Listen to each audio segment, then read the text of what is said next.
Hi friends, welcome to my channel. ఈరోజుటి video చాలా ఇంట్రెస్టింగ్గా ఉందండి. వీడియోని ఎక్కడ స్కిప్ చేయకుండా ఎండ్ వరకు చూసేయండి.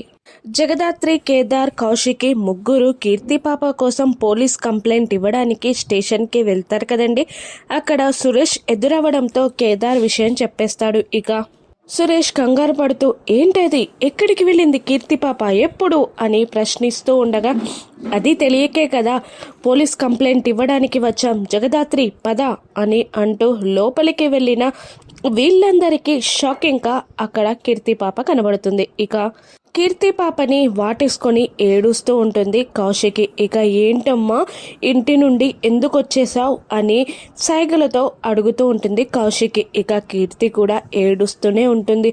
నా మీద నీకెందుకు కోపం వచ్చిందమ్మా, నేనేమన్నా నిన్ను, నువ్వు ఇంటి నుండి ఇలా వచ్చేస్తే అమ్మ ఎంత బాధపడుతుందో నీకు తెలీదా అని కౌశికి కీర్తిని అంటున్న కీర్తి ఒక్క మాట కూడా మాట్లాడకుండా సైలెంట్గా ఉండిపోతుంది. ఇక కీర్తిని అర్థం చేసుకొని జగదాత్రి కీర్తి దగ్గర కింద కూర్చొని మీరు ఆగండి వదిన, నేను కనుక్కుంటాను అని అంటూ ఏమైంది, ఈ జగదాత్రికి కూడా చెప్పవా, నువ్వు నేను ఫ్రెండ్స్ కదా, నువ్వు ఇంటి నుండి ఎందుకు వచ్చేసావు చెప్పవా అని జగదాత్రి కీర్తిని అడుగుతుండగా ఇక కీర్తి చెప్పడం స్టార్ట్ చేస్తుంది సైగలతో. ఇక ఆ మాటలని జగదాత్రి అందరికీ చెప్తూ ఉంటుంది. కీర్తి సైగలతో ఇలా చెప్తూ ఉంటుంది, అమ్మా నాన్న కలిసి ఉండట్లేదు, అమ్మా నాన్న ఎప్పుడు గొడవలు పడుతూనే ఉంటారు, అమ్మా నాన్న ఇద్దరూ కావాలి నాకు, నేను ఏ ఒక్కరితో కూడా ఉండను, మా అమ్మ మా నాన్నని వద్దంటుంది, వాళ్ళు విడిపోవాలి అనుకుంటున్నారు, కాబట్టి నేను ఆ ఇంట్లో ఉండను, అమ్మ దగ్గర ఉండను, నాన్న దగ్గర ఉండను, నేను వెళ్ళిపోతాను, ఇద్దరు కలిసి ఉంటేనే నేనుంటాను అని కీర్తి అంటూ ఉంటుంది. ఇక ఇద్దరు షాక్ అవుతూ ఉంటారు, కౌశికి సురేష్ ఇద్దరు. ఇక కౌశికి కీర్తితో అలా మాట్లాడకూడదమ్మా, నీకు అమ్మైనా నానైనా నేనే, నాతో పాటు ఉండవా, నువ్వు లేకుంటే ఈ అమ్మ ఉంటుందా అని కీర్తిని అడుగుతూ ఉంటుంది కౌశికి.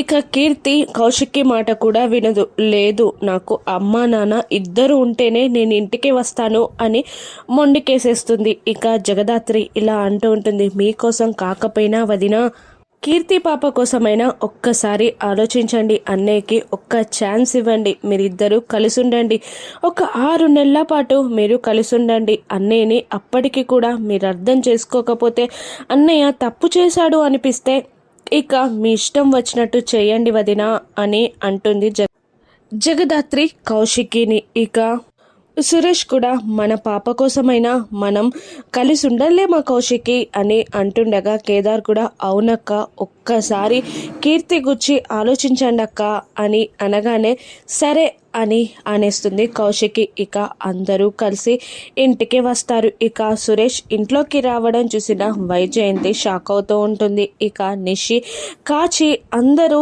చాలా షాక్ అయిపోతూ ఉంటారు. ఇక వైజయంతి సురేష్ దగ్గరికి వచ్చి ఇలా అంటూ ఉంటుంది, ఏంటి బాబు దారి తప్పి ఇలా వచ్చినట్టున్నావు, ఇక్కడికి కాదు కదా నువ్వు రావాల్సింది, నువ్వు పెళ్లి చేసుకోబోతున్నా దివ్యాంక ఇంటికి కదా నువ్వు వెళ్ళాలి, విడాకులు పంపించిన ఈ ఇంటికి నువ్వెందుకు వచ్చావు అని అడుగుతూ ఉంటుంది వైజయంతి సురేష్ని. ఇక సురేష్ సైలెంట్గా ఉండిపోతాడు. అప్పుడు కౌశికి కూడా ఏం మాట్లాడదు. మనసులో వైజయంతి ఇలా అనుకుంటూ ఉంటుంది, ఏంటి సురేష్ ఇంటికి వచ్చాక కూడా కౌశికి అతన్ని తిట్టట్లేదు, కొప్పడట్లేదు, ఏం జరిగింది ఈ మధ్యలో అని వైజయంతి మనసులో టెన్షన్ పడుతూ ఉండగా ఇక జగదాత్రి ఇలా అంటూ ఉంటుంది, సురేష్ అన్నయ్య కౌశికి వదిన ఇద్దరు కలిసి ఉంటేనే తప్ప కీర్తి పాప ఇంటికి రానని చెప్పేసింది, అందుకే సురేష్ అన్నయ్య 6 నెలల పాటు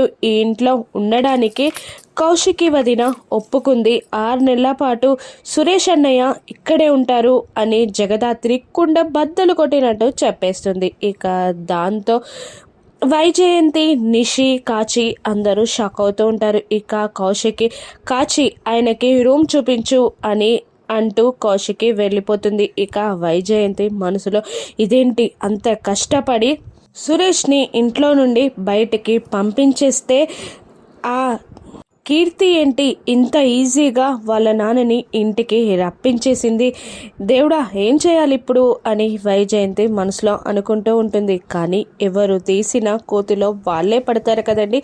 వైజయంతి పాపం చిన్న పాపం చెవులు నోరు పని చెయ్యదు అని కూడా ఆలోచించకుండా తన సంసారాన్ని నిలుపుకోవడానికి కీర్తి పాపని వైజయంతి ఇంట్లో నుండి పంపించేసినందుకు తనకు మంచి శాస్తి జరిగిందండి. ఇక సురేష్ కౌశికి కలుస్తారా? వైజయంతి ప్లాన్ బిడిసి కొడుతుందా? పాపం కేదార్ వల్ల అమ్మా నాన్న మ్యారేజ్ సర్టిఫికేట్ కూర్చి జగదాత్రి ఏం చేయనుందో రాను ఎపిసోడ్స్లో చూద్దాం. Thank you for watching.